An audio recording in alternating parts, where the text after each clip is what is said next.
Dios les bendiga. Seguimos en el estudio acerca de la oración. Y en esta hora vamos a continuar con respecto a los obstáculos de la oración. En el video pasado estuvimos hablando acerca de ciertas oposiciones que hay en la oración y cómo la oración es de indispensable. Comenzamos hablando acerca de la parábola de la viuda y el juez injusto y aquella insistencia que Jesús tenía para enseñar a sus discípulos la necesidad de orar y no desmayar. Ahora, es nuestra responsabilidad que nosotros sigamos en ese ambiente, orar sin desmayar. A través de una oración constante, nosotros vamos a ver la mano poderosa de Dios. Yo quisiera en esta hora que se quedara los próximos 10, 15 minutos y que espero en el nombre del Señor de que este corto video, en este pequeño estudio de la oración, pueda ser de bendición para usted y para su vida. Créame de que es un gozo que siento al poderme dirigir a cada uno de ustedes a través de estos medios. Nosotros tenemos la responsabilidad como siervos de Dios, como cristianos, de utilizar los medios posibles para ser de edificación al cuerpo de Cristo y para alcanzar almas para el reino de los cielos. Son dos objetivos grandes que tenemos entre ceja y ceja: traer almas a los pies de Cristo y ser de edificación al cuerpo de Cristo. Como siervo de Dios, como sierva de Dios, ¿está haciendo usted edificación? ¿Está trabajando por la edificación del cuerpo de Cristo? ¿Está trabajando por la salvación de las almas? Es una pregunta que todos nosotros debemos hacernos. Pero ahora continuemos con la enseñanza. En esta hora vamos a hablar de la segunda oposición que hay cuando nosotros oramos. Satanás daría cualquier cosa para que nosotros no oráramos. Un cristiano de rodillas es un cristiano que va a ver la victoria. Hay un libro que quisiera recomendar, se llama El cristiano de rodillas. Es de un autor anónimo que se escribió hace muchos años y ha sido de mucha bendición para muchas personas. Es un libro que lo pueden encontrar en las librerías, no sé si todos lo tienen, pero se llama El cristiano de rodillas. Otro libro que quisiera recomendar es El ayuno del Señor, por el hermano G.J. Ávila. Y este libro enseña y habla acerca de los ayunos. Es un libro de mucha bendición y que va a traer bendición a su vida, sobre todo en el tema de el ayuno. Y hay otro libro también de nuestro hermano G.J. Ávila que se llama La ciencia de la oración. Son libros que despiertan el deseo de orar y que nos llaman a la oración. Y es lo que más necesitamos como iglesia del Señor. Muy bien, el primer obstáculo dijimos que eran las huestes espirituales de maldad. Oposiciones espirituales.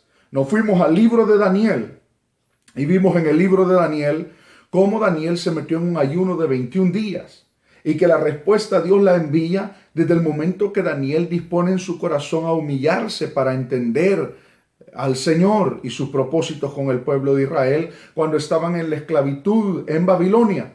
Ahora, la palabra del Señor dice que Dios envía al ángel, pero el ángel que llevaba el mensaje y la respuesta para Daniel se detiene 21 días. Y es que el príncipe de Persia, que es un principado, un demonio, hay una lucha contra ese ángel de Dios que lleva el mensaje a Daniel y se detiene por 21 días en una guerra intensa, en una lucha intensa. Daniel sigue orando. Capítulo 10 de Daniel revela esto. Ahora, hay oraciones que también son contestadas y la respuesta llega, pero cuesta que llegue y a veces es que hay lucha en el ambiente espiritual. Segunda oposición que hay para la oración son pecados. A veces pecados ocultos o a veces pecados en el corazón. Hay momentos en la vida que uno, y esto se da bastante en lo que es la vida matrimonial o la vida de hogar, palabras hirientes, discusiones en el hogar que estorban nuestra vida de oración.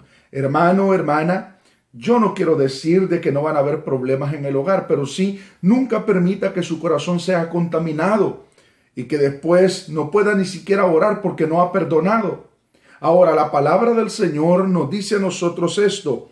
En Isaías, gloria a Dios, en Isaías capítulo 59, versículo 1 y 2. Fíjese bien lo que dice la palabra del Señor. He aquí que no se ha acortado la mano de Jehová para salvar, ni se ha agravado su oído para oír. Pero vuestras iniquidades han hecho división entre vosotros y vuestro Dios, y vuestros pecados han hecho ocultar de vosotros su rostro para no oír. Dios no cambia. Él es inmutable. No puede cambiar. Dios se mantiene firme.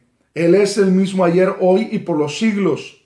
Su poder es ilimitado. Lo que cambiamos somos nosotros. Ahora, debido a que Dios no cambia, que no tiene sombra de variación, que no se cansa, que no cumple años, tampoco envejece, entonces lo que cambiamos somos nosotros. Y muchas veces no recibimos el favor de Dios porque hay pecados en nuestra vida. Por eso David dijo muy claramente cuando oró: líbrame de los errores que me son ocultos. Así tenemos que orar nosotros, examinar nuestra vida. Cuando nosotros a veces tenemos cosas que a Dios no le agradan, estorban en nuestra vida de oración. Usted y yo tenemos que llevar nuestros anhelos a la cruz para que mueran. Tenemos que llevar nuestra vida al Calvario como Cristo para que muera y que los deseos de Dios, la vida de Dios se manifieste en nosotros. Pero eso es hasta que nosotros muramos a nuestros deseos y los llevemos a la voluntad de Dios. Aún Cristo Jesús nos enseñó este principio cuando oró en Getsemaní. Él dijo: Padre, no se haga mi voluntad sino la tuya. Recuerde de que solamente a través de la voluntad de Dios manifestada en nosotros podremos tener una victoria grande. Y eso se lleva a cabo solamente cuando nuestra vida está en una comunión con Dios. Y es a través de la oración que alcanzamos esa comunión. Ahora, hay pecados en el corazón. A veces hay resentimientos. Yo le pregunto a usted, ¿hay algo que no ha perdonado en su cónyuge? Hijos que no pueden perdonar a veces a padres, padres que no pueden perdonar a hijos, matrimonios, esposo que no puede perdonar a la esposa. Y así nos vamos en una lista interminable. Ahora nosotros tenemos que aprender a perdonar. Fíjese lo que dice la palabra del Señor en Marcos capítulo 11, versículo 25. Y cuando estéis orando, perdonad si tenéis algo contra alguno, para que también vuestro Padre que está en los cielos os perdone a vosotros vuestras ofensas. Nosotros tenemos que perdonar. Ahora, el tema del perdón no lo voy a profundizar, pero sí va a haber un momento en donde voy a dar una enseñanza, una corta enseñanza como esta acerca del perdón.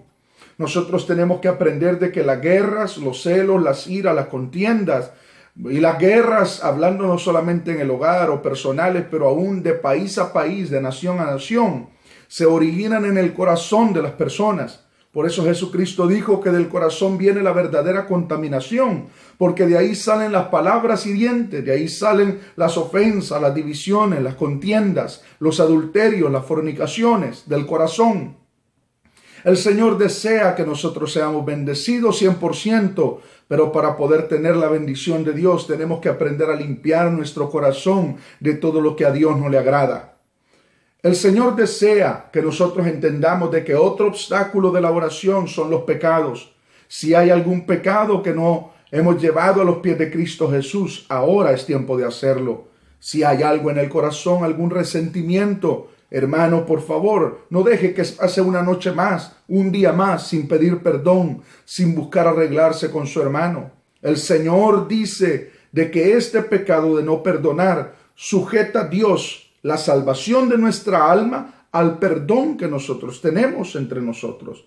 El Señor dice: si no perdonáis a los hombres sus ofensas, tampoco vuestro Padre os perdonará vuestras ofensas. ¡Qué tremendo es esto! Si no hemos perdonado, tampoco podremos ser perdonados por Dios. Y eso implica pecados no perdonados. Y eso implica oraciones estorbadas. Y eso nos lleva aún más profundo, un alma perdida. Todo pecado que no ha sido lavado por la sangre de Cristo nos confrontará eternamente. Y el pecado es una separación eterna de Dios. Ahora, pasemos rápidamente, porque el tiempo avanza, a otro obstáculo de la oración: los pleitos, las contiendas. ¿Se ha discutido usted? Yo, como pastor, Dios me ha permitido ver y ministrar hogares que a veces están peleados y uno no se da cuenta, porque llegan a la iglesia y se ve tan bien todo. Se ve todo muy bien, se oyen muy bien, se sonríen con los demás, pero al llegar a la casa es un problema. Y yo no sé cuántos están viviendo de esa manera. Ahora, dígame usted, amado hermano, amada hermana, si usted está pasando este problema en el hogar. Los pleitos son algo que detienen la bendición y estorban nuestra oración, nuestra comunión con Dios. Primera de Pedro, capítulo 3, versículo 7, tiene un texto, o es un texto muy importante para nosotros y para poder respaldar este punto. Dice la palabra del Señor: vosotros maridos, igualmente vivid con ella sabiamente, hablando de su esposa, dando honor a la mujer como a vaso más frágil y como a coherederas de la gracia de la vida, para que vuestras oraciones no tengan estorbo. Un estorbo de la oración son los pleitos familiares. Ya no digamos los pleitos en la iglesia. Hermanos, nosotros tenemos que entender de que el perdón es importante para nosotros. ¿Cómo lo es? Si usted ama su salvación, usted tiene que amar el perdón, buscar el perdón. Las contiendas y los pleitos simplemente nos separan de Dios, nos dividen de Dios y nos pierden. Tenemos a veces manchas en nuestra vida cuando no hay perdón en nosotros. Ahora, en Primera de Pedro capítulo 3, verso 7 nos dice: para que vuestras oraciones no tengan estorbos, hay que vivir sabiamente en el hogar. Los pleitos van a ser un estorbo. Yo no sé cuántos pueden orar después de haber empujado a su esposa o después de haber dicho palabras groseras a su esposa, hirientes a su esposa o a su esposo. Nosotros tenemos que ser sabios. Lo más importante que nosotros tenemos en la vida es nuestra relación con Dios, hermanos. No hay nada más importante que eso. Y si usted no cuida su relación con Dios, todo lo demás se va a venir abajo. Usted tiene su negocio bien porque usted está bien con Dios. Tiene su vida bien porque está bien con Dios. Usted vive bien y tiene paz en el hogar porque vive bien con Dios. Todo depende de su relación con Dios. Mantenga una mala relación con Dios, va a tener una mala relación en el hogar. Va a tener una mala relación con sus empleados. Va a tener una mala relación en todo lo que haga. Si usted está mal con Dios, todo lo demás se viene abajo.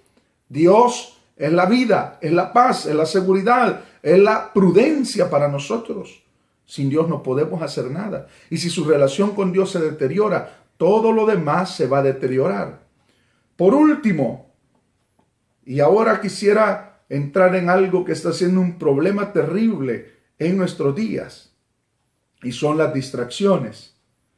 Usted para orar o nosotros para orar, el Señor nos deja una fórmula y nos dice: entra a tu aposento y cierra la puerta y ora a tu Padre que está en secreto, y tu Padre que ve en secreto te recompensará en público.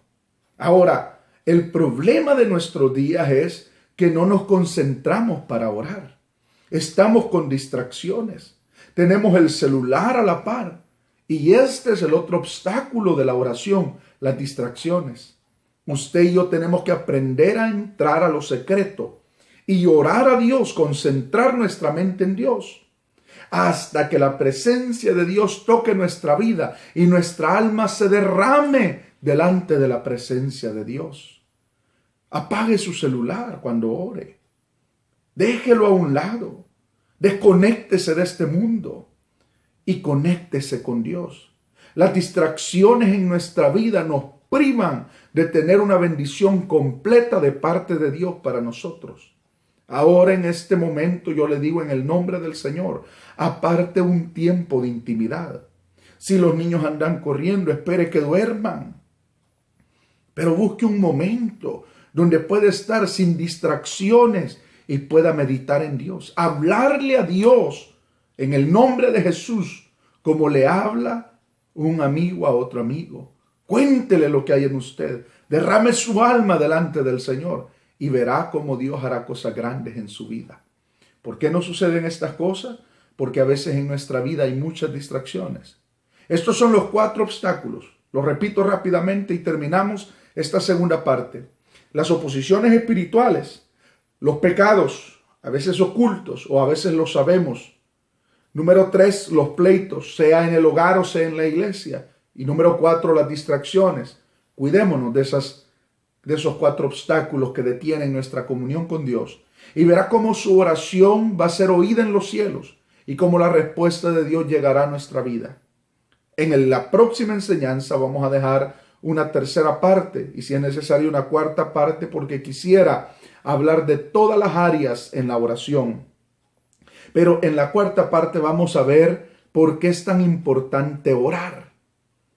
Usted podría decir, bueno, porque recibimos respuestas de Dios, pero hay cosas más importantes y más profundas en la oración. Vamos a hacer una oración. Quiero orar por usted rápidamente. Padre, en el nombre de Jesús, bendice a mis hermanos, a mis hermanas que han tomado este corto tiempo para oír esta corta palabra.